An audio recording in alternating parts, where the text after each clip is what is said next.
The various topics we will be covering today are the formation and the flow of the lymph, the composition of the lymph, lymph nodes of head and neck, lymphatic drainage of tongue and face, the nodal classification, the clinical staging of cervical lymph nodes, and the clinical implications and the management. Now, what is lymphatic system? Lymphatic system is a part of our immune system, which comprises of a network of lymphatic vessels which carry lymph from the interstitial fluid to the blood circulation. Now, what is lymph? Lymph is a clear fluid and it is derived from the Latin word lympha, known as water. How is lymph formed? The formation and the flow of the lymph, the blood supplies the nutrition, the various nutrition and the metabolic substances to the cells and the tissues. Now, these substances have to be carried back to the blood, and this is not a direct mechanism, it has to be done in an indirect way, and this is done by the interstitial fluid. Interstitial fluid is a fluid surrounding the cells and it constitutes the immediate environment of the cells. This is a diagrammatic representation of the lymphatic flow. The artery which contains the high pressure oxygenated blood is carried through the capillaries. The tissue fluid and oxygen and food passes out of the capillaries into the cells. Now, there are two ways. Either the tissue fluid with cell waste product enters the capillaries directly, or it is transmitted from the interstitial fluid to the lymph capillaries, from where it is carried through the lymph to the lymph nodes and then to the veins. This is the lymphatic pathway of the body. The blue color shows the venous system, the red color shows the arterial system and the heart.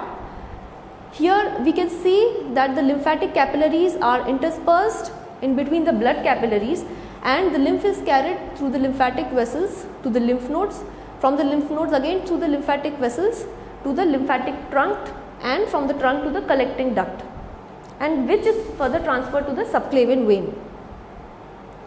The composition of lymph, most of the amount is composed of water, that is 96%, and others, which is 4%.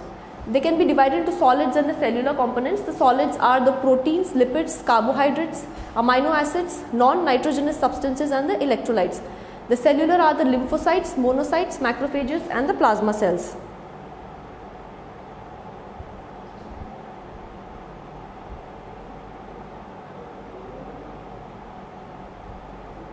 Now, what is the difference between the blood and the lymph? The blood mainly constitutes the RBCs, the WBCs, the platelets and the plasma, whereas the lymph mainly constitutes the plasma, the WBCs and the platelets in a much lesser quantity as compared with the blood.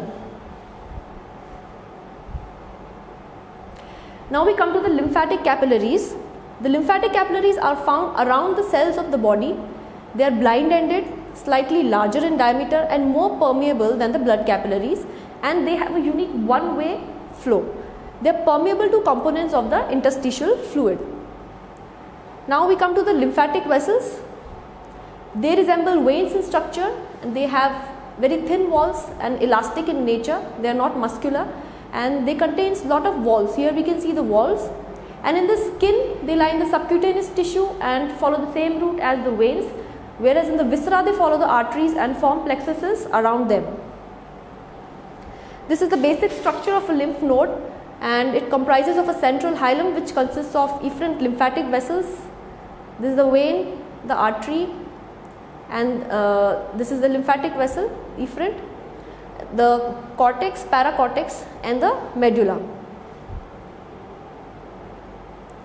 Then we come to the lymphatic trunk, which is formed by the union of collecting vessels and drains larger areas of the body, and they are named after the areas they drain, such as the lumbar trunk, the bronchomediastinal trunk, the subclavian lymphatic trunk, the jugular trunk and a single intestinal trunk.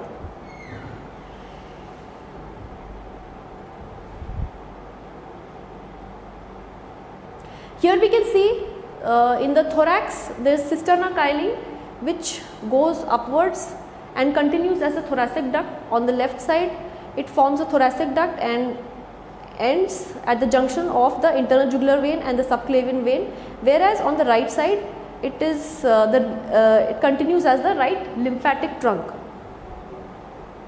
Here we can see the lymphatic drainage of the body. The light green part shows the drainage of the right lymphatic trunk, and the left one, the dark green part, shows the drainage of the thoracic duct on the left side.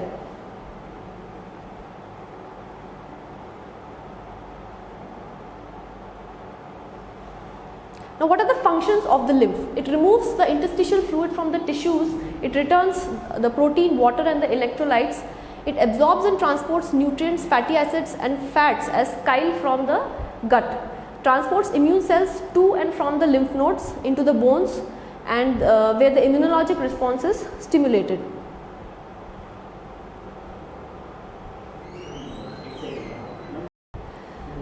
These are the lymph nodes of the head and neck. They are broadly divided into the Waldeyr's ring, Waldeyr's internal ring, Waldeyr's external ring, and then the superficial nodal system and the deep nodal system.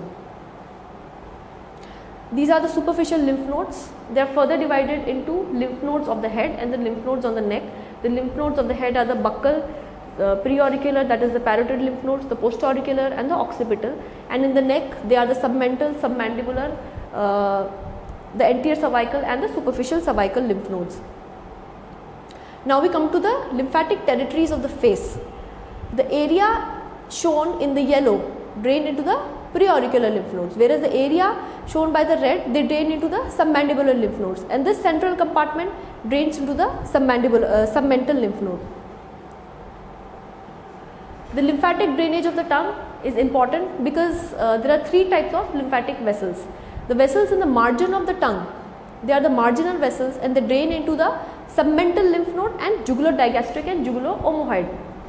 The vessels in the central portion of the tongue, they drain into the submandibular lymph nodes and the jugulo-omohyoid and the jugulo-digastric lymph nodes. Whereas the vessels on the dorsum of the tongue, they directly drain into the jugulo-digastric and the jugulo-omohyoid. Now the specific areas of lymphatic drainage, this is the lymphatic drainage of the eyelids. Here this is the medial part of the eyelid, this is the lateral part of the eyelid, upper eyelid and the lower eyelid. Here the portion shown in the pink of the upper eyelid and the lower eyelid, they drain into the submandibular lymph node, whereas the lateral part, it drains into the parotid lymph node. Here we come to the lymphatic drainage of the nasal cavity. This is the lateral nasal wall, and the supero-anterior region drains into the submandibular lymph node, and whereas the inferior region drains into the deep cervical nodes. The upper portion drains into the subarachnoid space along the olfactory nerves. The posterior region drains into the retropharyngeal lymph nodes. And this is the hard palate, the soft palate, both drain into the retropharyngeal nodes, whereas the posterior pharyngeal wall, it drains into the deep cervical node.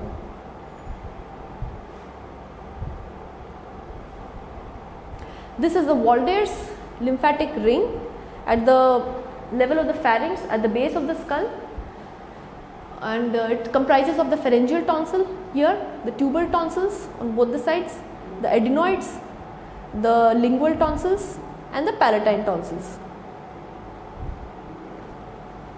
Now we come to the nodal classification of the lymph node system, broadly classified into 7, level 1A, 1B. The subgroups of the lymph nodes are level 1A and 1B, the submantle and the submandibular. Level 2A, upper jugular nodes, they are classified as 1A and B based on the spinal accessory nerve. The anterior to the spinal accessory is 2A, posterior is the 2B. Then level 3, which is the middle jugular node. Level 4A and 4B, which are the lower jugular nodes.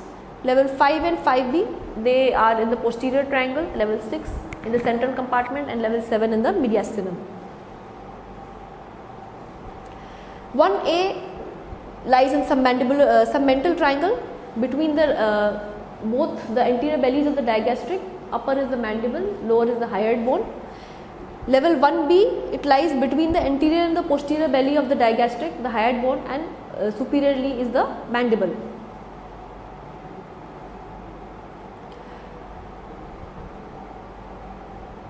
Level 2, now we come to level 2. Here we can see the level 2. Superiorly is the skull base, and it is divided into 2A and 2B based on the spinal accessory nerve, which runs, which enters the sternocleidomastoid in this manner. So anterior to it are 2A and posterior to it are 2B, and superiorly is the base of the skull, and lower level the transverse plane extending from the imaginary line extending from the lower body of the hyoid bone. Now we come to level 3 or the mid-jugular vein. The superiorly lies the hyoid bone, inferiorly the lower border of the cricoid cartilage.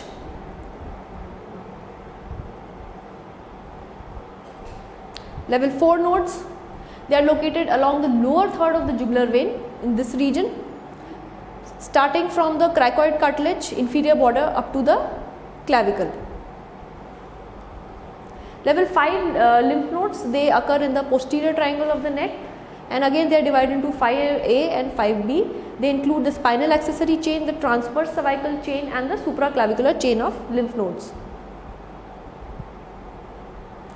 Level 6 or the anterior compartment, the superiorly lies the hyoid bone and inferiorly lies the suprasternal notch, and on the both sides lie the common carotid artery. Similarly, level 7, the superior border is the suprasternal notch, below lies the innominate artery, and on the both sides again the carotid. They include the level 6 includes the prelaryngeal, pretracheal, paratracheal lymph nodes. Now, how do you do the examination of the lymph nodes? You have to do first inspection and palpation, then go to palpation. If there is presence of a swelling, then check the number of the lymph nodes, the position, the size and the surface. The skin over the swelling should be inspected carefully, whether it is red in color or if it is fixed, and the pressure effects.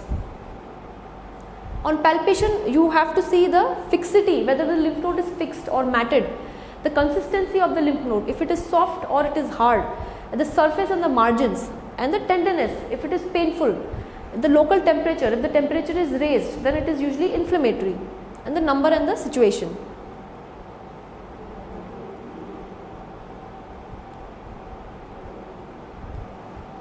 Now we come to the clinical staging of the cervical lymph node. It is important in head and neck cancer, and in short I would like to tell about the echelon lymph nodes, which are the first draining lymph nodes of that area of the head and neck. The first lymph nodes which metastasize cancer are known as echelon lymph nodes. For that you can do sentinel lymph node biopsy.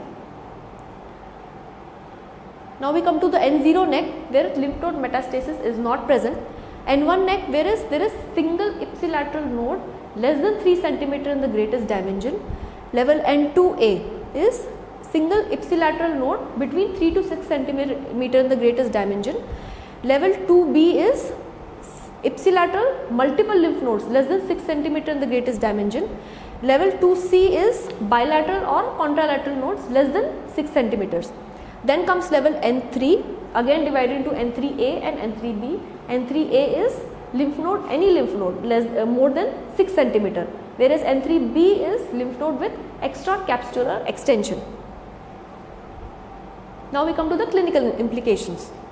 Lymphadenitis. What is lymphadenitis? It is an inflammation or enlargement of the lymph nodes, and they become enlarged usually when infection is present.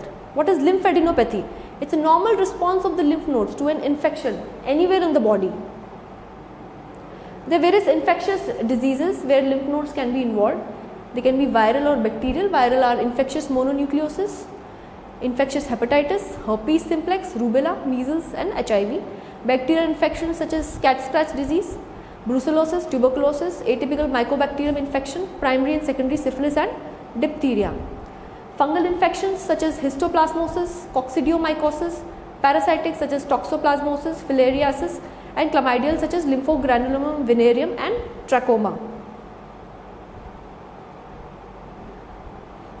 Immunologic diseases such as rheumatoid arthritis, systemic lupus erythematosus, Sjogren's syndrome, drug hypersensitivity and mixed connective tissue disease. Hematological diseases such as Hodgkin's lymphoma, non-Hodgkin's lymphoma, hairy cell leukoplakia, hairy cell leukemia, T cell lymphoma and multiple myeloma, and also metastasis from the primary sites. Lipid storage diseases such as Gaucher's disease, Niemann-Pick disease, endocrine diseases such as hypothyroidism, adrenal insufficiency, thyroiditis, Other disorders such as sarcoidosis, lymphomatoid granulomatosis, Kawasaki disease and histiocytosis X. How do we investigate? Chest X-rays, CT scan with or without intravenous contrast. Here we can appreciate the lymph nodes, enlarged lymph nodes, and MRI scans with gadolinium contrast. Now, how do you manage the lymph nodes? In head and neck cancer, around 30% of the primary sites, they have metastatic lymph node metastasis, around 30%.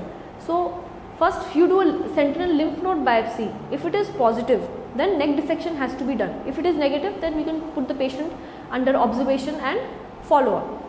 Now, what is neck dissection? Neck dissection is the removal of the fibrofatty content of the neck and removal of all the involved lymph nodes, and they are further divided into comprehensive neck dissection, radical neck dissection, modified neck dissection, functional neck dissection, selective neck dissection.